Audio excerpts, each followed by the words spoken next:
সীমান্তরেখা লেখিকা ঝিলিক মল্লিক পর্ব ৩০। মেজবার পিঠে রক্ত জমাট বেঁধে আছে এক জায়গায়, কাছাকাছি আরেক জায়গা হতে রক্ত চুইয়ে চুইয়ে পড়ছে।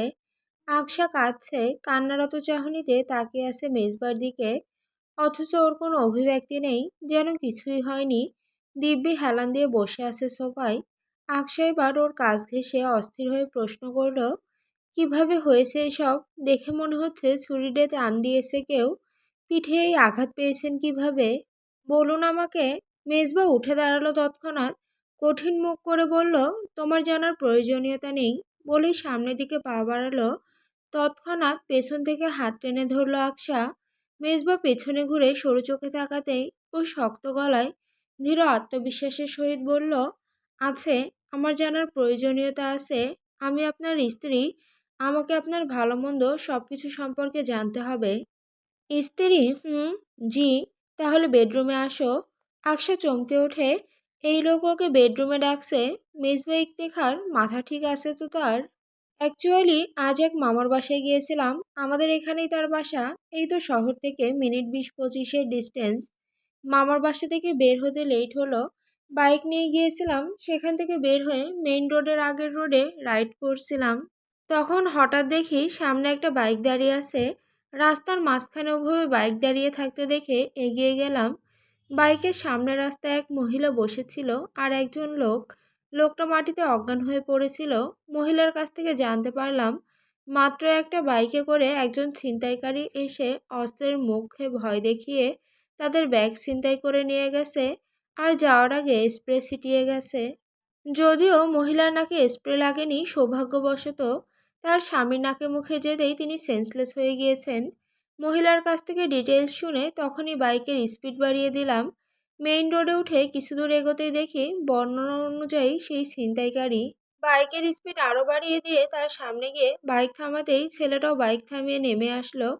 প্রথমে বুঝতে পারিনি, পরে সেই ব্যাগ চাইতেও আমাকে অস্ত্রের ভয় দেখানোর চেষ্টা করলো, কিন্তু পারেনি। অল টাইম ওয়েপন নিয়ে উঠে-বস করা মানুষকে ছুরি দেখাচ্ছে হারামজাদাটা, হাস্যকর। এরপর দুঘা লাগিয়ে ব্যাগ কেড়ে নিলাম। আশেপাশে মানুষ ডাক দেওয়ার ভয় দেখাতেই পালানোর আগে ছুরি দিয়ে পিঠে দিল সামান্য এক টান, এই আর কি। সামান্য, এটা সামান্য আঘাত।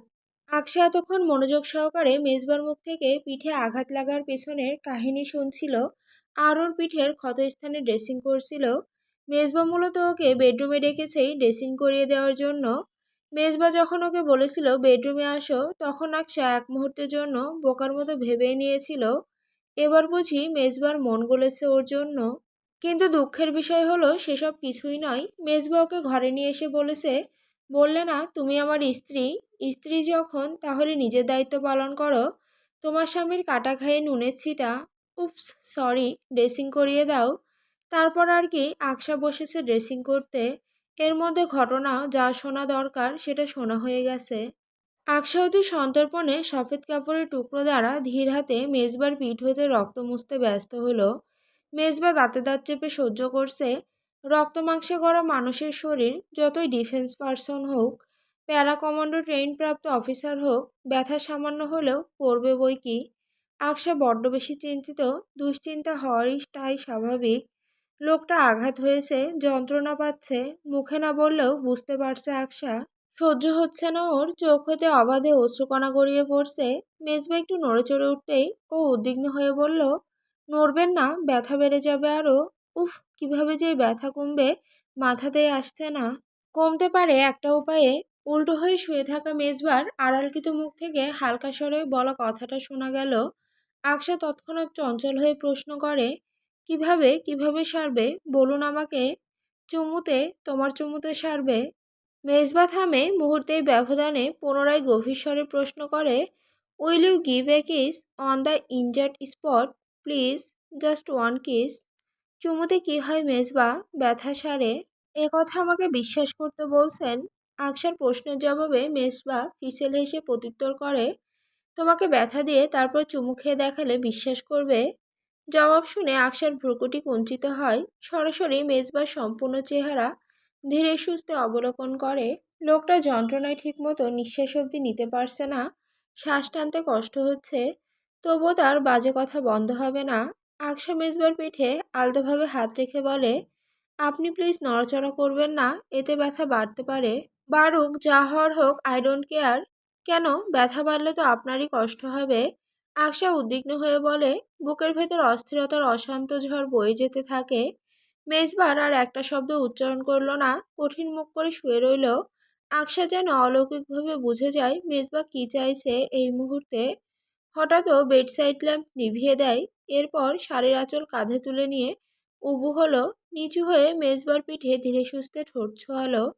একটা দুটো, এরপর তিনটা চারটা, এভাবে করে এক নাগাড়ে চুমু খেতে লাগলো। অজস্র চুমুতে ভরিয়ে ফেললো মেজবার শক্তপোক্ত পিঠ। সামান্য ক্ষণিকের জন্য থামতেই মেজবার গম্ভীর গলা শোনা গেল, থামলে কেন, ক্যারি অন। আকশা উন্মত্ত হলো এবার। আগের চাইতেও বাড়িয়ে দিল ওর চুমুর গতি। ঠোঁটে ব্যথা পাচ্ছে, তবু সরে আসছে না। এক অদ্ভুত মোহ টানছে ওকে। একটা দারুণ ঘ্রাণ নাকে ঠেকছে। ঘ্রাণটা আসছে মেজবার শরীর থেকে। এই ঘ্রাণই ওকে ক্রমশই উত্তাল করে তুলেছে। সমুদ্রের ঢেউ যেন উথাল পাথাল খাচ্ছে বুকের মাঝে।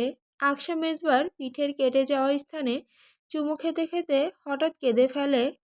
নিঃশব্দ কান্না, নীরব অশ্রুকণা চোখ হতে ঝরে গাল বেয়ে গড়িয়ে পড়ে পিঠের ওপরে। শুষ্ক পিঠে শীতল কিছুর উপস্থিতি টের পেতেই ভ্রু কুঁচকে ফেলে মেজবা। ব্যাপারটা বুঝতে ওর সময় লাগে না। আকশাকে উদ্দেশ্য করে গম্ভীর গলায় প্রশ্ন করে, কাঁদছ কেন? প্রশ্নটা শুনে আকশার হাত থমকে যায়, তবে কোনো জবাব দেয় না। মেজবা পুনরায় প্রশ্ন করল, why are you crying like this? এবারও জবাব না পেয়ে মেজবা এবার উঠে বসে। ওর পিঠ পালঙ্কে থামে, ধাক্কা লাগে। আকশা অস্থির হয়। কাটা স্থানে বারবার ব্যথা পাচ্ছে লোকটা, অথচ তার নিজেরই কোনো তোয়াক্কাই নেই। আকশা ইস শব্দ করে ওঠে। তাতে মেজবা ওর দিকে কঠিন চোখে তাকায়। শক্ত সামর্থ্য পুরুষ সে। এ তো মামুলি আঘাত, এতে কিছুই যায় আসে না ওর। ও এবার থমকে বলে, কান্না থামাবে নাকি তুলে এক আছাড় মারবো? আচানক এমন ধমকে আকশার কান্না থামা তো দূর, বরং আরও বুলেট ট্রেনের গতিতে বেড়ে গেল।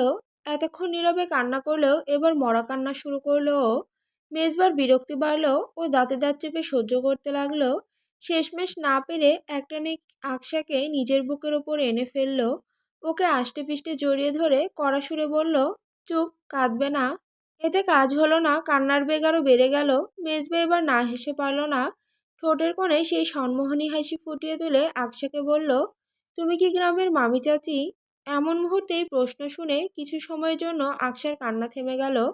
বিভ্রান্ত চাহনিতে মুখ উঁচিয়ে মেজবার দিকে তাকালো।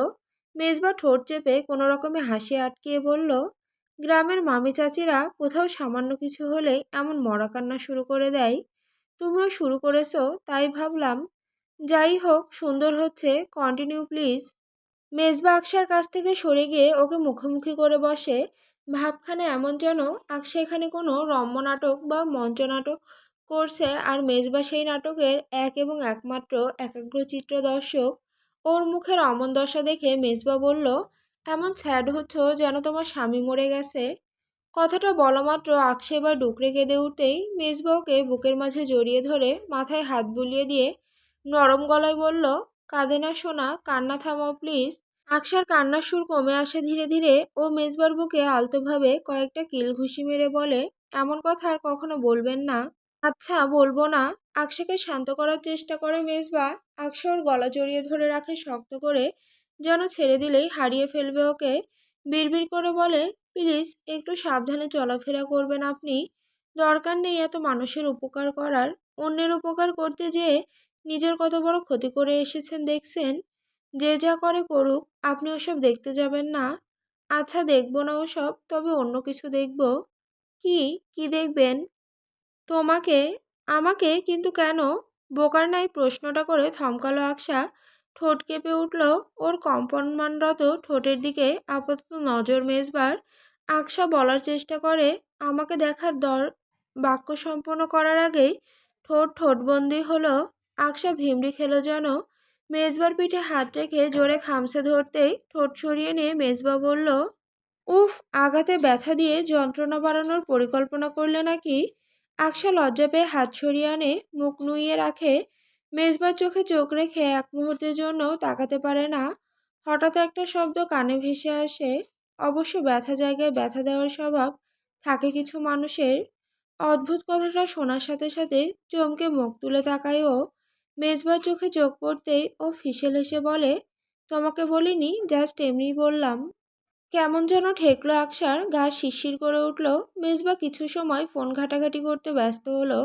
এরপর ফোনটা রেখে শোয়ার প্রস্তুতি নেবে, তখন আকসা হঠাৎ মনে আসতেই জিজ্ঞাসা করে বসলো, আপনি আমাকে ভালোবাসেন মেজবা? হ্যাঁ, বাসি তো। সংক্ষিপ্ত জবাব। আকসা খুশি হলো বই কি। মনের ভেতর রং বেরঙের প্রজাপতি ডানা মেলে উঠতে লাগলো। ঠোঁটের কোণে তৃপ্তিদায়ক হাসি ফুটে উঠেছে। মেজবা ওকে ভালোবাসে, এ তো স্বপ্নের মতো, ভাবতেই পারেনি মেজবা এত সহজে স্বীকারোক্তি দেবে। লোকটা বোধহয় তার মন পরিবর্তন করেছে। যতটা কঠোরও ভাবে ততটা কঠোরও নয়। আকসার প্রতি কঠোর হলেও ভালোবাসা আছে তার মানে। আকসা বেশ আনন্দিত হয়ে ঘুমাতে গেল। বিছানার অপর পাশে পিঠ করে শুয়েছে বোধহয় মিনিট 15 হবে। চোখ লেগে এসেছে কিছুটা। পাশ ঘুরতেই মেজবার মুখোমুখি হলো। মেজবা ওর দিকে মুখ করে শুয়েছে কখন সেটা টের পায়নি আকসা। একধানে তাকিয়ে আছে ওর দিকে কেমন অদ্ভুতভাবে। হঠাৎ মেজবা খুব অস্বাভাবিকভাবে প্রশ্ন করল, আকসা, কারো প্রতি প্রচণ্ড বিতৃষ্ণা মনে থাকলে তাকে কি আদৌ ভালোবাসা যায়?